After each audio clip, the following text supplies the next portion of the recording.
할렐루야. 아멘. 우리 옆에 성경사합시다. 사랑합니다. 축복합니다.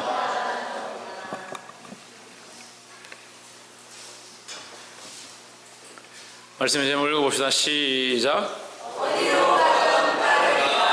어디로 가든지 따르리라. 그 어디로 가든지 따르리라. 그럼 어디로 가라 하든지 따라야 되겠죠. 예, 어디로 가든지 따르리라는 말은 다시 말하면 어디로 가든지 어떤 일을 당하든지 어떤 어려움이 있어도 우리는 주님을 따라가겠다. 예, 그런 고백이죠. 어디로 가든지 따르리라는 것은. 근데 말은 어디로 가든지 따르겠습니다 하는데 사실은 잘 못 따라갑니다. 못 따라가는 게 인생이고 그런 것 같습니다. 그래서 그 따르지 못하는 우리의 모습들을 하나님 불쌍히 계시고 우리를 따르도록 도와주옵소서. 항상 기도해야 될 점이 있습니다. 네. 기도하는 것, 찬양하는 것, 말씀을 듣는 것, 포함해서 예배하는 것, 이것들에 대한 기울이짐이 있으면 안 돼요. 우리가 잘 맞춰야 돼요. 기도도 하고 말씀도 바라보고 예배도 드리고 찬양도 드리고 이것이 잘 균형을 맞춰야 되는 거예요. 네. 한쪽으로 편식하면 안 됩니다. 그러니까 말씀을 잘 먹어서 그 말씀을 가지고 하나님 앞에 기도하고, 예, 말씀을 잘 들어서 그 말씀을 하나님 찬양하고, 말씀을 잘 들어서 그 말씀으로 삶을 살아갈 때에 우리의 삶이 예배하는 삶이 되어지는 거예요. 한쪽으로만 자꾸 치우치면 안 됩니다. 이 균형을 잡으시길 바랍니다. 46절에 예수께서 제자 중에 누가 크냐 하는 변론이 일어나니, 변론이라는 것은 다툼이 일어났다는, 네가 크냐 내가 크냐, 내가 제일 먼저 예수 믿었다, 예수님 따라왔다, 내가 제일 첫 번째 제자다, 아니다, 우리는 변화산에 갈 때 3명이 같이 갔다, 그 산 밑에 있었던 사람들은 아니다, 뭐 이렇게 서로 막 변론하기 시작했다. 이걸 뭐라고 합니까? 예, 도토리 키재기라죠. 도토리 키재기. 도토리 쭉 세워놓고 누가 크냐 재는 거나. 이번에 그 농구를 하는데 우리나라 그 하승진이라는 선수가 있어요.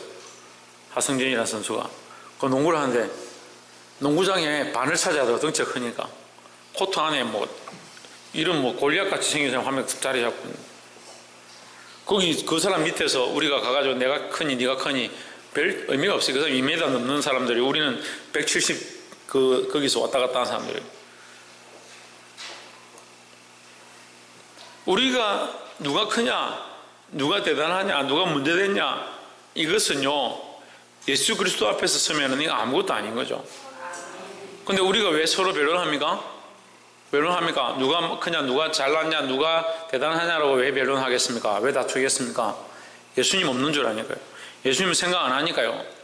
예수님 옆에 있어도 예수님을 생각 안 하니까 자기들끼리 누가 크냐라고 생각하는 거예요. 우리가 교회 안에서 누가 크냐, 누가 잘났냐, 누가 대단하냐 그럴 필요가 없어요. 항상 우리 앞에 누가 있다? 예수 그리스도가 있다. 예수 그리스도 있고 하나님 계시니까 나는 하나님과 그리스도 앞에서 별거 아닌 사람인 줄 알아야 하고, 하나님 앞에서 나는 죄인인 줄 알아야 되는 거죠. 그러니까 잘난 척 할 게 없어요. 47절에 예수께서 그 마음에 변론하는 것을 아시고 어린아이 하나를 데려다가 자기 곁에 세우시고 있습니다. 어린아이를 불러왔습니다. 이 교훈을 삼기 위해서 불러왔죠. 48절에 저에게 이르시되 누구든지 내 이름으로 이 어린아이를 영접하면 했습니다. 어린아이를 영접한다 이 말이에요. 어린아이를 어떻게 영접하냐, 어린아이가 내 주인이다 라고 영접할 거냐. 영접한다는 건요, 이게 그 사람을 영접한다라고 할 때는 굉장히 높은 분을 받아들이는 걸 얘기하죠. 왕이 오시는데 왕을 영접한다 이렇게 얘기하죠. 예, 거지가 오는데 거지 영접한다 이런 소리는 안 하잖아요. 그래, 나보다 높은 분, 나보다 대단한 분을 모시고 올 때 영접한다는 거예요. 그 어린아이를 데리고 왔는데 어린아이를 어떻게 나보다 높은 분으로 내가 영접하겠냐. 우리의 일반적인 상식이라는 거죠. 너희가 이 어린아이를 받들 수 있는 그런 자세가 되지 않으면, 이 어린아이를 높다라고 인정할, 그럼 너희는 어떻게 되냐? 낮아져야 되는 거죠. 우리가 낮아져야 되는 거잖아요. 사람을 높이는 게 중요한 게 아니에요. 자기가 낮아지는 게 중요한 거예요. 우리가 하나님을 높이는 게 별로 안 중요합니다. 여러분 오해하지 마시고, 하나님 높이는 게 안 중요합니다. 왜 높이지만 입술로 높이고 있지만 높인다고 생각하지만 왜 높이는 게 안 되냐? 자기가 안 낮아지기 때문에요. 자기가 여전히 살아있기 때문에요. 높인다라고 하고 있지만 높이는 게 아니에요. 문제는 우리가 낮아져야 주님을 온전히 높일 수 있는 거예요. 우리가 높인다는 것이 왜 필요하냐? 나를 낮출 때에 온전한 높임이 되어지는 거예요. 그러니까 나를 낮추지 않은 높임은 높이는 게 아니다. 그게 높이는 것이 필요 없다는 거예요. 높이는 것이 필요 없다는 말이 아니고요. 나를 낮추지 않은 높임은 높이는 게 아니다. 나를 낮추지 않은 찬양은 찬양이 아니다. 나를 낮추지 않은 예배는 예배가 아니다는 거죠. 그러니까 자기를 죽이지 않고 자기를 비우지 않고 자기의 모습을 내려놓지 않고 자기를 죄인인 줄 고백하지 않으면서 나는 하나님 예배한다, 하나님 찬양한다, 하나님 높인다, 다 거짓이 된다는 거죠. 자기를 먼저 낮출 수 있는 자들이 되어야 합니다. 조금 더 한 단계 더 나아갑시다. 이 얘기는 이제 우리가 다 이해가 되죠? 자기를 낮추는 것이 온전한 높임이 되고 온전한 영접이 되니까 조금 더 나아가봅시다. 우리가 사랑한다 한다. 사랑한다. 옆에 사람 보시고 인사합시다. 사랑합니다 하십시오 하면 사랑합니다 하잖아요. 하라는 게 아니고 했다 이 말이에요. 아까 했죠. 사랑합니다 하는데 사랑합니다. 내가 목이 힘주고 그래 사랑합니다. 사랑하긴 사랑하는데 네가 나를 사랑해야지. 그렇게 하면서 이게 사랑이 잘 안 돼요. 사랑하는 건 뭐예요? 주는 거죠. 주는 거. 주는 건 뭘 줍니까? 뭘 줍니까? 내게 있는 걸 주는 거예요. 사랑은요 내게 있는 걸 주는 거예요.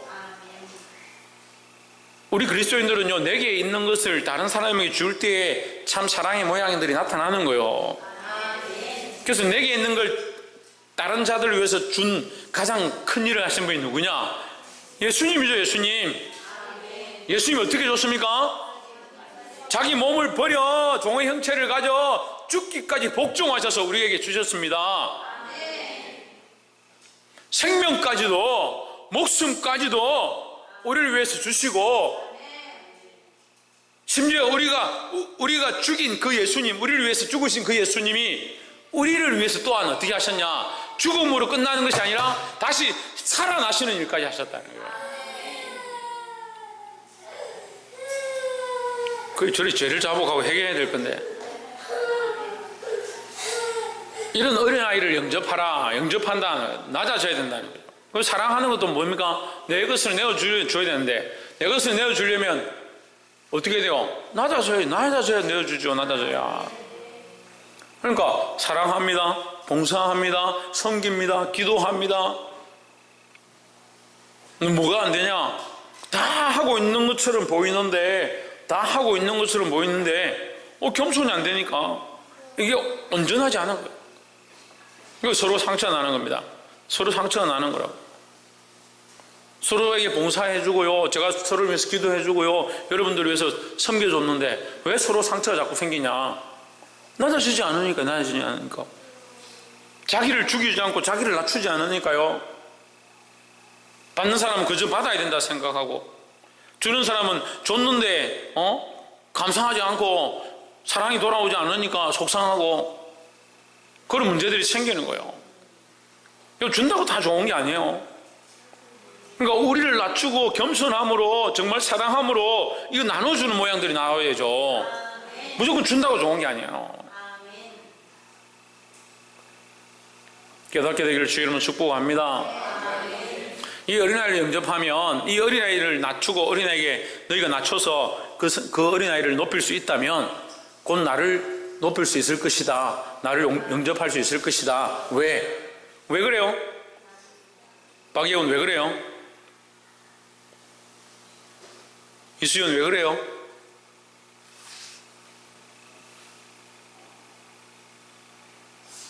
누구한테 물어보지?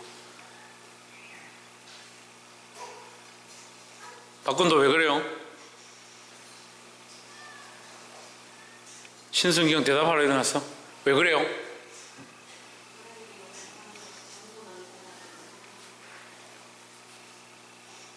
뭐라노? 아이를 영접하면 곧 나를 영접합니다. 아이를 영접하는 것은 왜 나를 영접합니다, 예수님을 영접합니다 라고 하는 걸까요? 사모님, 큰 사모님, 큰 사모님, 선배 사모님 해야 되나? 언니 사모님 해야 되나?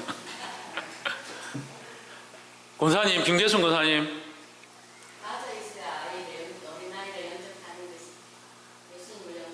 네, 비슷합니다. 예. 최우준 권사님.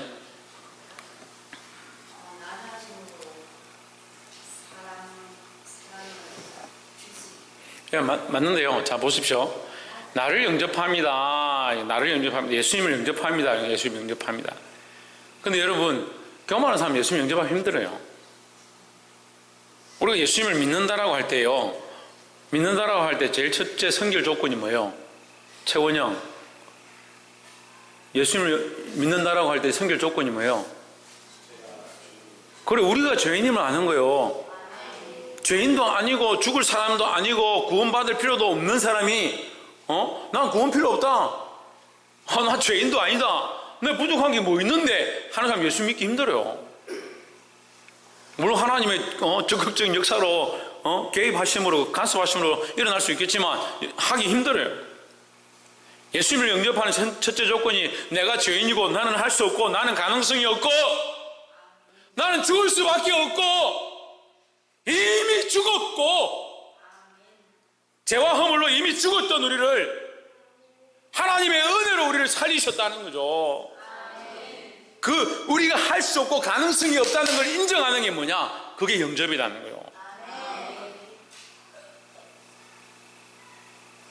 그러니까 자기를 철저하게 낮추지 않는 사람은 예수님을 영접하기 힘들어요. 예수 믿기 힘든 거예요. 그 자기를 낮추는 사람 예수님을 영접합니다. 그럼 예수님을 영접하는 것은 이 어린아이를 영접할 자세가 된 사람은 예수님도 영접할 수 있다는 거죠. 너희가 이 어린아이를 영접할 수 있는데 나를 왜 영접 못하겠냐? 내가 이 어린아이를 위해서도 죽을 것이고 너희를 위해서도 죽을 것이다. 그러니까 너희가 이 어린아이를 영접한다는 것은 나를 영접하는 것이다 라고 얘기하는 거예요. 또 누구든지 나를 영접하면 곧 나를 보내신 이를 영접함이라. 너희 모든 사람 중에 가장 작은 그가 큰 자니라 하십니다. 우리는 크려고 경쟁하는 게 아니고요, 작으려고 경쟁해야 돼요. 겸손하려고 경쟁해야 되고 서로를 섬기려고 경쟁해야 되고 어떻게 하면 더 사랑을 나눠줄까? 어떻게 하면 더 사랑할까? 어떻게 하면 내 인생을 다 바쳐서 내게 주신 모든 것을 다 헌신해서 더 사랑할까? 그런 경쟁심이 우리 안에 불타올라야 되는 거예요. 근데 세상은 반대입니다. 세상은 어떻게 하면 더 받을까? 어떻게 하면 더 챙겨갈까? 어떻게 하면 더 내 안에 집어넣을까? 그런 생각을 하는 거예요. 근데 하나님의 방법은 다릅니다. 예수님의 방법은 달라요. 자기를 비우고 내어주는 것들을 훈련해야 됩니다. 그래서 우리가 사랑한다 할 때 내 모든 것을 다 주고 사랑할 수 있다. 그게 사랑이에요. 자식을 보면 어때요? 다 주고 갔죠. 다 주고 갔죠. 부모가 애를 낳으면 뭘 흘립니까? 예? 예, 난 눈물을 할 줄 알았더만. 피를 흘립니다. 피를 흘리지 않고 아이를 낳을 수가 없어요. 이게 하나님의 방법이에요. 그래서 사도 바울이 뭐라 합니까? 내가 너희를 위하여 해산의 고통을 가진다. 해산의 고통을 가진다는 게 뭐, 용서는 그 고통을 얘기하는 거예요. 피를 흘리는 내가 고통을 가진다. 너희를 위하여 내가 피를 흘린다. 누가 피를 흘리셨습니까? 예수 그리스도께서 우리를 위하여, 우리를 살리기 위하여 피를 흘리기까지, 죽기까지 하셨으니까 나도 너희를 위하여 피를 흘리기까지, 죽기까지 하겠다는 거예요. 오늘 우리가 이 일이 없으면요, 구원의 역사가 일어나지 않는 겁니다. 우리가 이 일이 없으면 생명을 살릴 수가 없어요. 자꾸 받으려고 하고 높은 데 취하려고 큰 자가 되려고 하면 어떻게 사람을 살리겠냐. 예수님 제자들을 부르셨습니다. 왜 불렀습니까? 사람을 낳노보가 되라고, 사람을 살리라고 부르셨습니다. 우리를 오늘 이 자리에 부르셨습니다. 왜 불렀습니까? 영혼들을 살리라고 부르셨습니다. 뭐 해야 합니까? 더 다고 더 달라, 더 먹여달라, 더 채워달라, 더 넣어달라, 그렇게 할 게 아니라 이제 우리는 어떻게 해야? 피 흘리기까지 다른 영혼을 사랑해야 되고 주는 자가 되어서 사랑을 나눠주는 자들이 되어야 됩니다. 복이 되기를 주의 이름으로 축복합니다. 49절에 요한이 여짜오되 주여 어떤 사람이 주의 이름으로 귀신을 내쫓는 것을 우리가 보고 우리와 함께 따르지 아니함으로 금하였나이다. 이게 다른 이제 말씀이 완전 다른 구절이에요. 위에와 연결되는 게 아닙니다. 다른 구절인데 요한이 주의 이름으로 귀신 쫓아내는 거 보고 우리를 따라오지 않는다. 자기들끼리 그냥 귀신 쫓아내고 하더라. 그래서 하지 마라. 우리하고 같이 안 가는데 왜 너가 귀신 쫓아내냐. 그렇게 말렸다는 거야. 50절에 예수께서 이르시되 금하지 말라. 너희를 반대하지 않는 자는 너희를 위하는 자니라. 결국 뭘 싸우는 거요? 악한 것들로 싸우는 거죠. 영적 어둠의 세력들로 싸우는 거죠. 그 영적 어둠의 세력을 들고 어차피 싸우고 있으니까 누구 이름을 하냐? 예수 이름으로 주의 이름을 할 것이다. 하나님 주신 능력으로 할 것이니까 막을 필요가 없다라는 거죠. 할렐루야. 우리 교회 여러분, 이 큰 사랑 교회 확실한 구원의 역사들이 있습니다. 생명들이 살아나는 일들이 있습니다. 하지만 큰 사랑 교회만 있는 건 아니에요. 또 반대로 얘기하면요, 큰 사랑 교회처럼 하는 데를 찾아보기 쉽지는 않아요. 그게 아무 교회나 가도 다 구원이 있고 은혜가 다 있고 그렇게 말하기 힘들어요. 그만큼 진리가 많이 왜곡되어지고 진리를 아는데 둔한 시대가 되어가고 있어요. 믿음의 안에 서려고 말씀대로 살려고 몸부림쳐야 합니다. 그래서 지금 이 사건 가운데도 다른 자들을 통해서 그런 역사가 일어나면 방해하지 마라, 끊지 마라, 반대하지 마라. 반대할 필요가 없죠. 왜? 그들을 통해서도 영적인 전쟁들이 일어나니까. 51절에 예수께서 성천하실 기약이 차감해 예루살렘에 향하여 올라가기로 굳게 결심하시고 있습니다. 자, 또 이제 51절은 또 다른 단락입니다. 내용이 조금 또 끊어지죠. 예수께서 성천하실 기약이 차감해. 그래서 성경은 성천에 대해서 얘기하지만 성천이 있으려면 뭐가 있어야 됩니까? 죽음이 있어야 되죠. 예. 죽음과 부활이 있고 난 뒤에 성천이 있습니다. 그래서 성천하실 기약이 다가온다는 건 다른 말로 하면 죽으실 때가 차감해, 죽으실 때가 다가오매 하는 겁니다. 예루살렘에 향하여 올라가기로 굳게 결심하시고 예수님이 굳게 결심해야 할 만큼 그 예루살렘에 올라가는 길이 고통의 길이고 그 죽음이 두려운 상황들이었다라는 거죠. 이준우 옆에 가서 서 있어.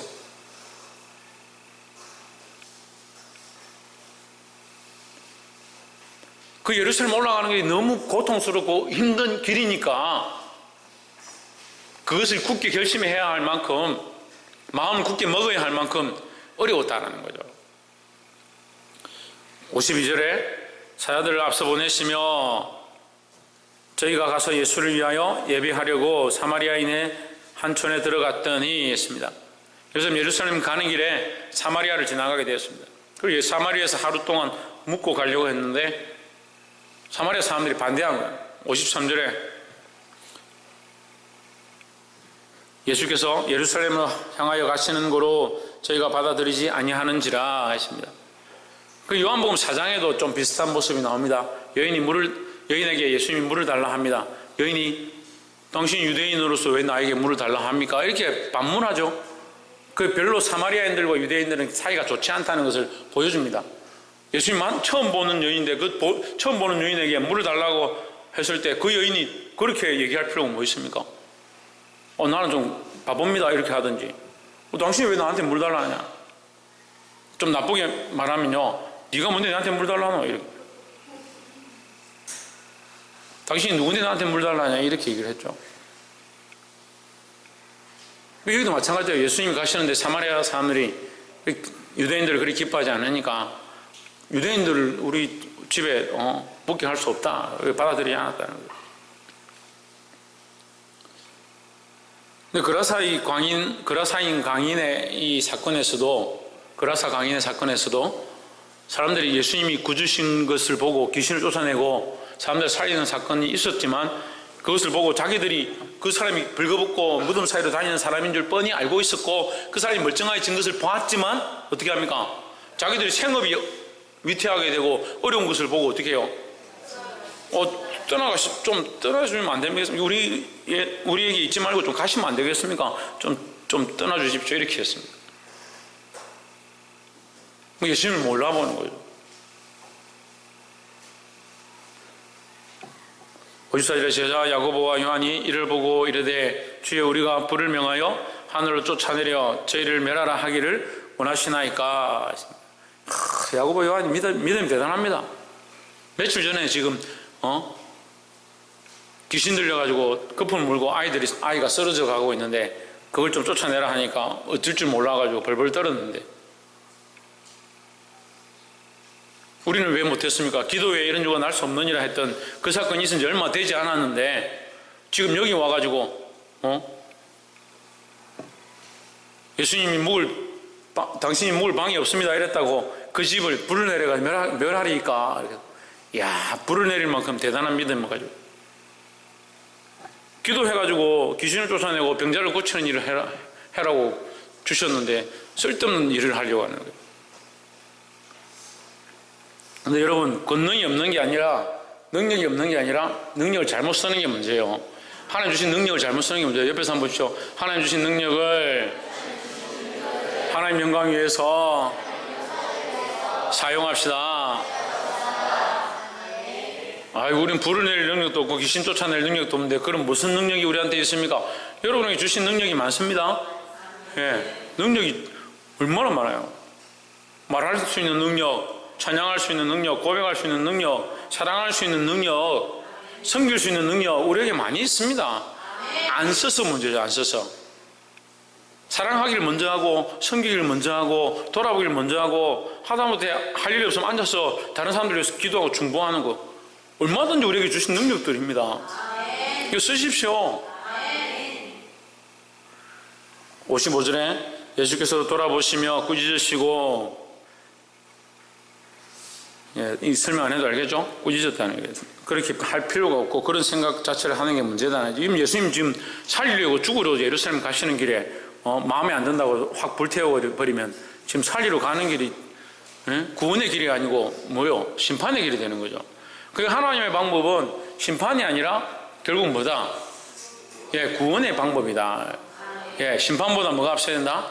하나님의 사랑이 앞서야 된다. 교회도 마찬가지예요. 항상 책망하고 권면하고 견책하되 항상 무엇을 위해서? 사랑하기 때문에 하는 거예요. 사랑을 하기 때문에. 여러분, 아이들 키워보면, 부모들은 아이들 키워보면 그 부모의 마음을 아는 것처럼 아이들 키워보면 목사님 마음도 아는 거예요. 애들 키워보면 아이들 말 안 듣잖아요. 말 안 들으면 혼내야 돼요. 혼내야 되는데 혼내는 이유가 뭐예요?